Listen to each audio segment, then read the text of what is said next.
सम्माननीय सभामुख महोदय, भोटेकोशी नदीमा आएको यो अकल्पनीय बाढीले जुन अपूरणीय क्षति भएको छ, यो अत्यन्त कठिन घडी हो र यो कठिन घडीमा प्रभावित क्षेत्रका स्थानीयले बेहोरेको जनधनको क्षतिप्रति गहिरो दुःख व्यक्त गर्दै यस कालीलाग्दो विपदमा उहाँहरूको साथमा सिङ्गो रासोपा र सिङ्गो सरकार साथ रहेको कुरा म यो सम्मानित सदनलाई अवगत गराउन चाहन्छु। सम्मानित सभामुख महोदय, बिहानदेखि नै यसको जानकारी प्राप्त भएसँगै म प्रधानमन्त्री, गृहमन्त्री र भर्खरै स्वास्थ्य मन्त्री लगायतका सम्बद्ध अन्य सरकारी संयन्त्रका जति पनि महानुभावहरू हुनुहुन्छ उहाँहरू सबैसँग निरन्तर छलफल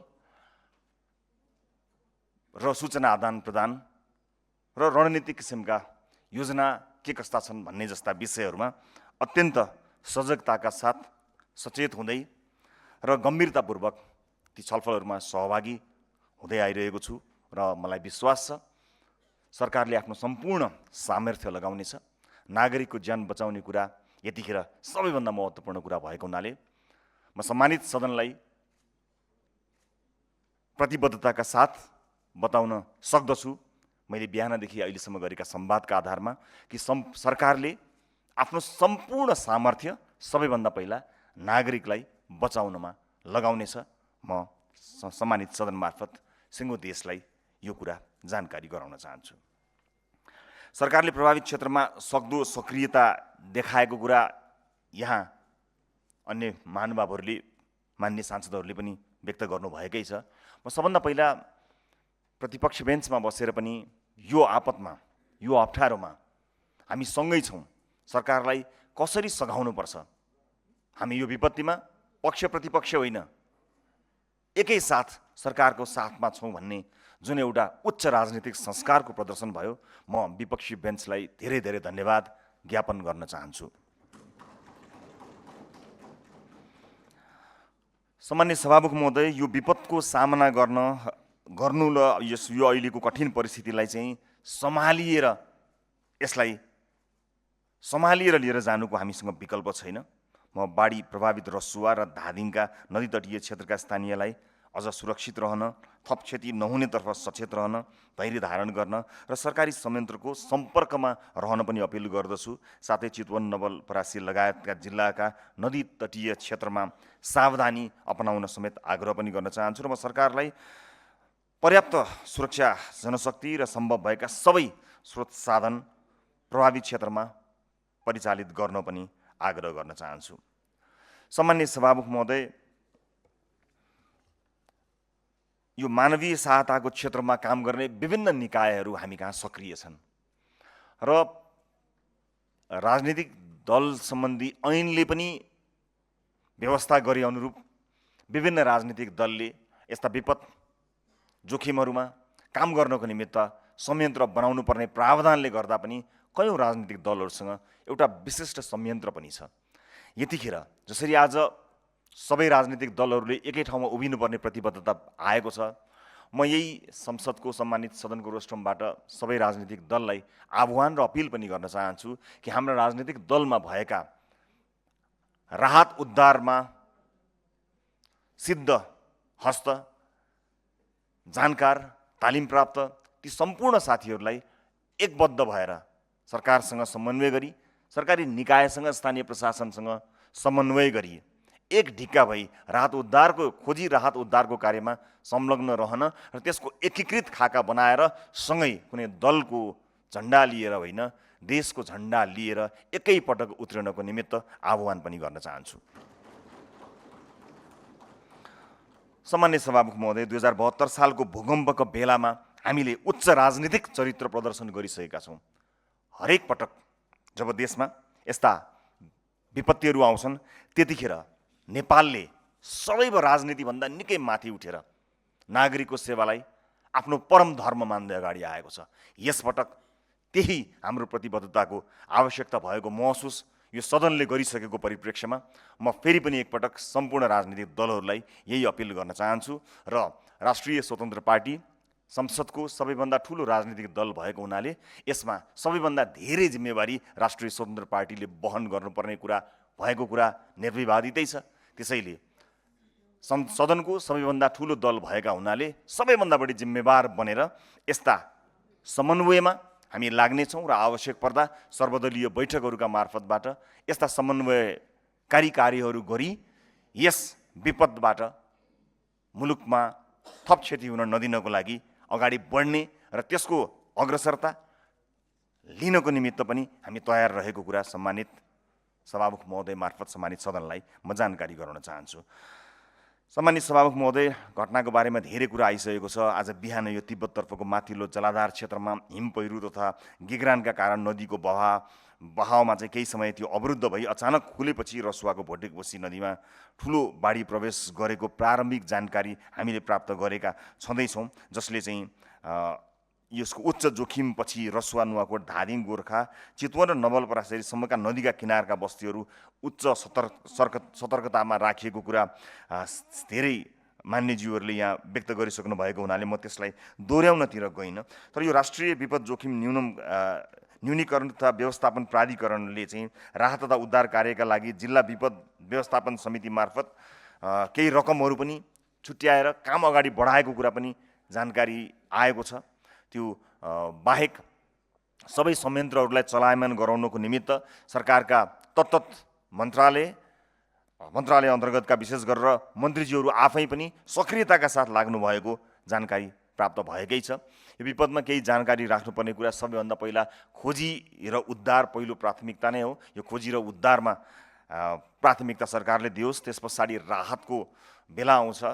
र हामी नेपालीहरू एउटा मनकारी मानिसहरू भएको हुनाले हाम्रो स्वभावले आपद विपद पर्दा स्वदेशमा मात्र होइन विदेशमा समेत रहनुभएका नेपालीहरूले देशलाई के गर्न सकिन्छ, के गर्नुपर्दछ भनेर सधैँ जागरुकताका साथ मद्दत गर्दै आउनुभएको छ।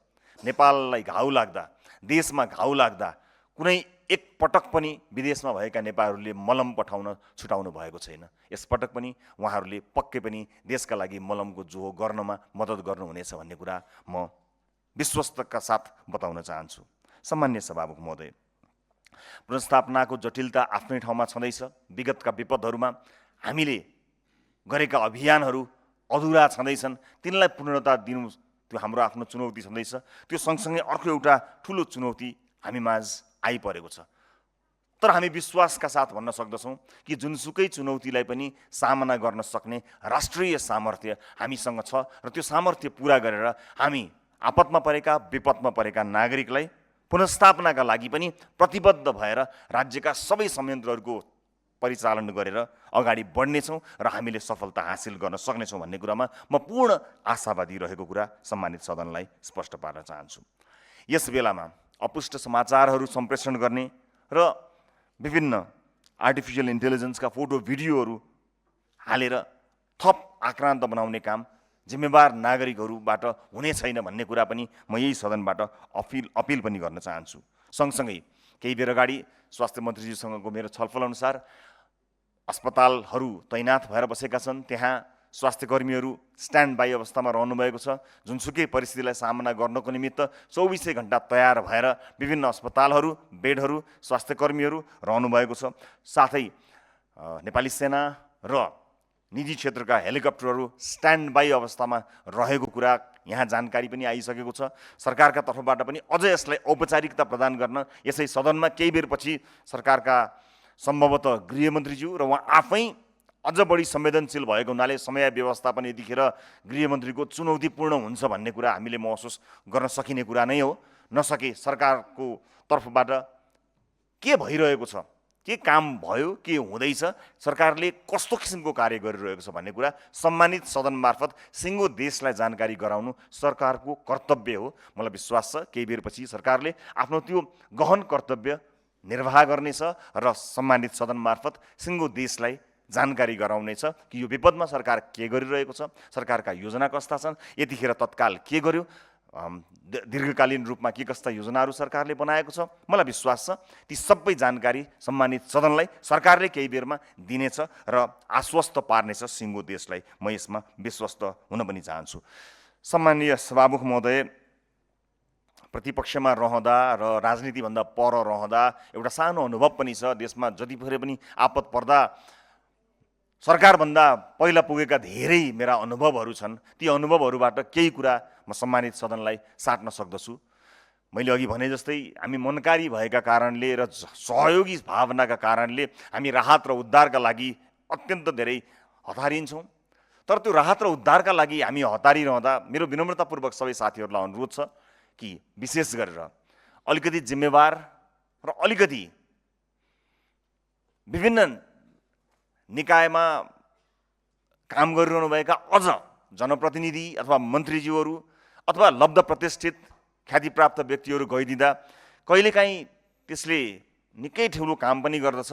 कहिलेकाहीँ त्यो आफैमा एउटा व्यवस्थापनको चुनौती बनेर जान्छ। कुनै लब्ध प्रतिष्ठित प्रसिद्ध व्यक्ति घटनास्थलमा पुग्दा कहिलेकाहीँ सुरक्षा निकायले अतिरिक्त ध्यान उहाँहरूको सुरक्षालाई पनि दिनुपर्ने जटिलता पनि रहन्छ। कहिलेकाहीँ लोकप्रिय मानिसहरू हुँदा त्यो भिडभाडले विषयान्तर हुने र अन्य चुनौतीहरू थपिने जोखिम पनि रहन्छ। यस्ता कुराहरूलाई मध्यनजर गर्दै हामीले दिने राहत सामग्री, हामीले गर्न खोजेको काम, हामीले गर्न खोजेको मानवीय सेवा, त्यसलाई अझ चुस्त र प्रभावकारी बनाउन स्थानीय प्रशासनको संयन्त्रमा गर्न सकियो भने त्यो प्रभावकारी पनि हुने रहेछ। कहिलेकाहीँ अवस्था यस्तो पनि आउँछ कि राहत प्राप्त गर्नेले राहतमाथि राहत प्राप्त गर्दछ, थोरै पर, थोरै लुकेको, थोरै दुर्गम, अलिकति दुःख गरेर पुग्नुपर्ने ठाउँका मानिसहरू भोकै रहने पर्ने अवस्था पनि रहन्छ। यसका लागि सबैभन्दा राम्रो उपाय भनेको प्रशासनसँग समन्वय गर्ने नै हो।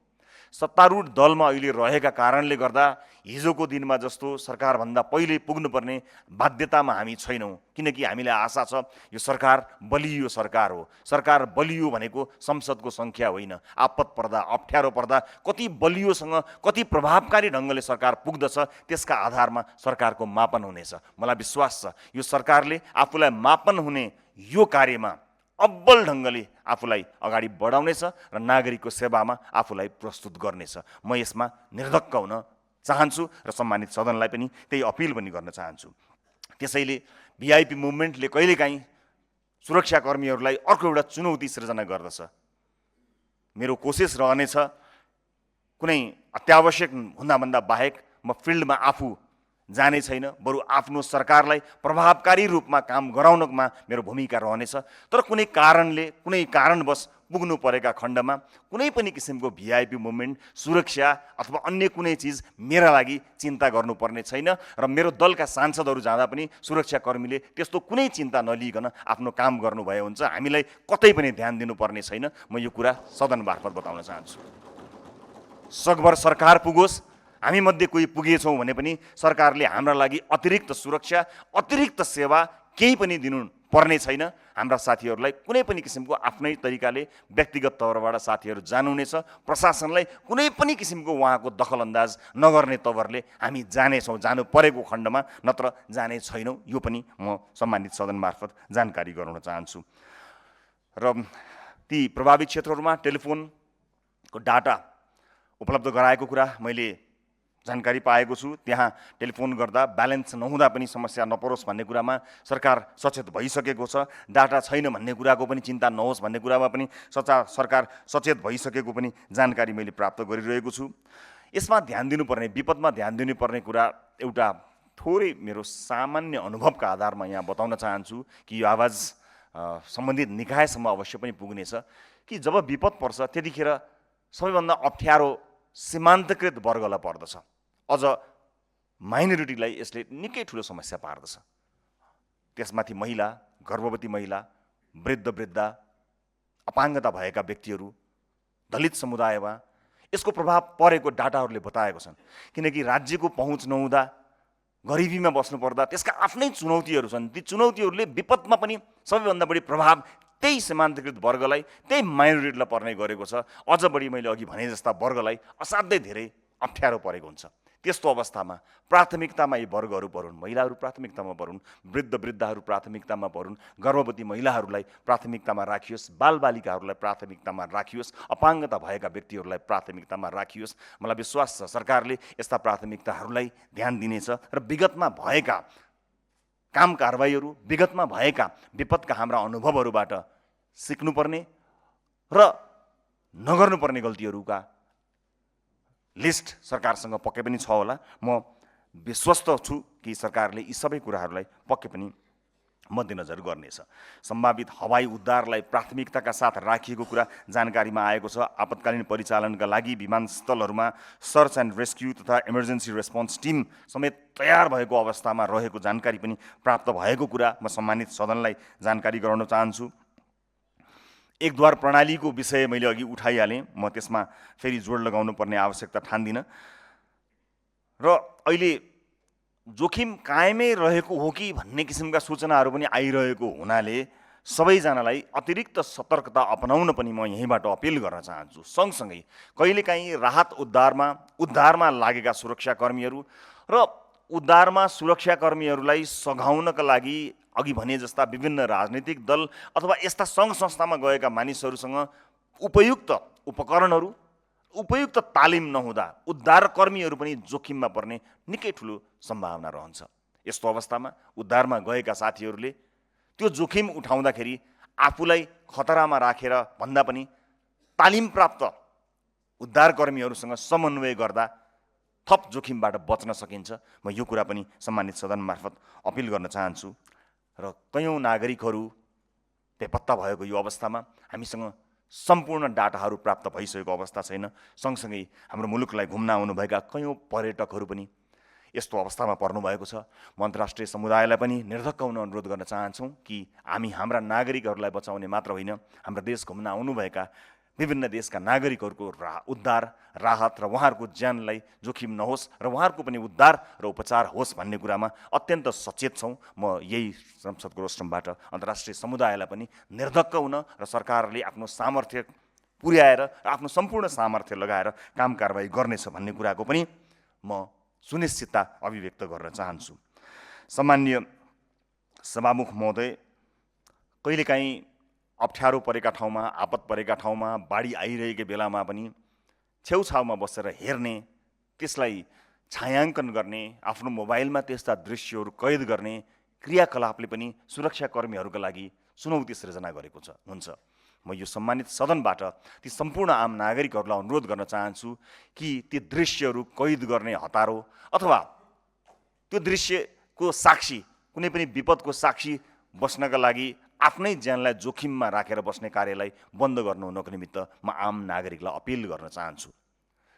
किनभने त्यसरी पनि जोखिम बढेको अवस्था सृजना भएको छ र जोखिम अझै पनि बाँकी रहेको कुरा, फेरि पनि जोखिममै हामी रहेको त्यस्ता सूचनाहरू पनि आइरहेको हुनाले म त्यसतर्फ पनि सम्बन्धित धेरैलाई म अपिल पनि गर्न चाहन्छु। र अन्त्यमा सम्मान्य सभामुख महोदय, राष्ट्रिय स्वतन्त्र पार्टीले केही बेरपछि आकस्मिक बैठक बसेर राहत कोषका लागि उपलब्ध गराउने रकमको पनि निर्णय गर्नेछ। साथै रासोपाका सांसदहरूले बेग्ला बेग्लै होइन, सामूहिक रूपमा यो आपतमा सरकारलाई कसरी सघाउन सक्छ भन्ने कुरा पनि आज बस्ने बैठकले निर्णय नै गर्छ। म आम नागरिकलाई यहीँबाट अपिल गर्न चाहन्छु कि हामी सक्दो साथ सहयोग गर्नेछौँ। र सम्मानित सभामुख महोदय, कहिलेकाहीँ हामी विपदमा सरकारलाई या संयन्त्रलाई समीक्षा गर्न हतारो गर्दछौँ। म यसपटक सम्पूर्ण प्रतिपक्षी दलहरूलाई, नागरिक समाजलाई र सम्बद्ध सबैलाई विनम्रतापूर्वक अनुरोध गर्न चाहन्छु कि यसपटकको विपद अलि बेग्लै किसिमको विपद छ। यो विपद अत्यन्तै कहाली लाग्दो ढङ्गले आएको छ। त्यसकारणले यस विपदलाई समीक्षा गर्ने हतारो नगरिदिन हुनको निमित्त म हार्दिक अपिल गर्न चाहन्छु। र म यो विश्वासका साथ भन्न सक्दछु कि सत्तारूढ दलको सभापतिका हैसियतले कि सरकारले कुनै पनि कसर बाँकी रहने छैन। राज्यका सम्पूर्ण संयन्त्रहरू नागरिकको जीवधन बचाउनको निमित्त अहोरात्र प्रयोग हुनेछन्, सदुपयोग हुनेछन्। तिनको एक एक लेखाजोखा हामी राख्ने नै छौँ। तर नागरिकको ज्यान र नागरिकको जनधनभन्दा ठुलो यतिखेर केही पनि होइन। सरकारले आफ्नो पूर्ण सामर्थ्य प्रस्तुत गर्नेछ, पूर्ण इमान्दारीका साथ काम गर्नेछ र यस्ता कार्य गर्दा विगतका अनुभवहरूलाई सँगाल्ने हिसाबले विभिन्न राजनीतिक दलका तत्तत समयका विभिन्न नेतागणहरू, त्यतिखेर जिम्मेवारी सम्हालेका विभिन्न व्यक्तित्वहरूसँग बिना सङ्कोच सल्लाह सुझाव लिनेछ र सामूहिक रूपमा यो विपदबाट हामी मुक्ति प्राप्त गर्नेछौँ। सबैको सामूहिक प्रयासले हामी आम नागरिकमा यो विश्वास दिलाउन सक्छौँ कि चाहे जुनसुकै दल होस्, चाहे जुनसुकै विचारसँग आबद्ध व्यक्ति होस्, मुलुकलाई आपत पर्दा हामी एकै ठाउँमा उभिन सक्छौँ भन्ने कुराको हामीले स्पष्ट सन्देश यहाँ घरभित्र हाम्रा नागरिकलाई मात्र होइन संसारलाई दिनुपर्नेछ। संसारलाई भन्नुपर्नेछ कि आपत पर्दा नेपालले जे गरेर देखायो संसारका अन्य देशले पनि त्यस्तै एकबद्धता आपतमा देखाउन सक्यो भने मात्रै हामी देशका रूपमा संसारभरि चिनिनेछौँ र संसारका सबै देशले देख्ने गरी, अन्तर्राष्ट्रिय समुदायले देख्ने गरी हामी त्यो एकबद्धताको अभ्यास पनि यसपटक गर्नेछौँ भन्ने कुरामा म विश्वस्त हुन चाहन्छु। अन्त्यमा सम्माननीय सभामुख महोदय, यो विपद बाजा बजाएर आउँदैन भन्ने कुरा हामीले बुझेकै छौँ, तर पनि कहिलेकाहीँ प्रविधिको विकास सँगसँगै यस्ता सूचनाहरू प्राप्त हुने गर्दछन्। हामीले फड्को मार्नुपर्ने विकासको जुन एउटा बाटो तय गरेका छौँ, हामीले त्यो विकासको जुन एउटा हामीले परिकल्पना गरेका छौँ, हामीले परिकल्पना गरेको विकासभित्र विपदको पूर्व सूचना सम्बन्धी जानकारी प्राप्त गर्ने संयन्त्र या प्रविधिको आवश्यकता पहिलो नम्बरमा बस्नुपर्ने आवश्यकता देखिएको छ। हामीले ठुला ठुला भवनहरूलाई विकासको सूचक मानेका हुन सक्दछौँ। ठुला ठुला हाइवे, एक्सप्रेसवे यस्ता भौतिक संरचनाहरूलाई विकासको आधार अथवा विकासको सूचक मानेका हुन सक्दछौँ, तर एउटै मात्र प्राकृतिक विपदले त्यत्रा संरचनाहरू मिनेटभरमा, निमेषभरमै खरानी माटो हुन सक्ने रहेछन्। त्यसैले विकासको सूचकका रूपमा ठुला ठुला भौतिक संरचना र पूर्वाधारलाई मात्र होइन, विपद आउँदैछ भन्ने कुरा थाहा पाउने सूचना संयन्त्र, प्रविधि संयन्त्रलाई पनि विकासको सूचकको पहिलो नम्बरमा राख्नु आजको आवश्यकता हो। सँगसँगै मलाई विश्वास छ सरकारका तर्फबाट सम्पूर्ण जानकारी सिङ्गो सदनलाई प्राप्त हुनेछ र म फेरि पनि विश्वासका साथ भन्न सक्दछु कि सरकार आफ्नो सम्पूर्ण क्षमता लगाएर नागरिकलाई बचाउने, जीवधनको रक्षा गर्ने कुरामा र सबभन्दा पहिला खोजी उद्धार, त्यसपछि राहत र पुनर्स्थापनाको कार्यमा लागि पर्नेछ भन्ने विश्वास व्यक्त गर्न चाहन्छु। समयका लागि आभार व्यक्त गर्दै आफ्नो भनाइ यहीँ टुङ्ग्याउँछु। नमस्कार।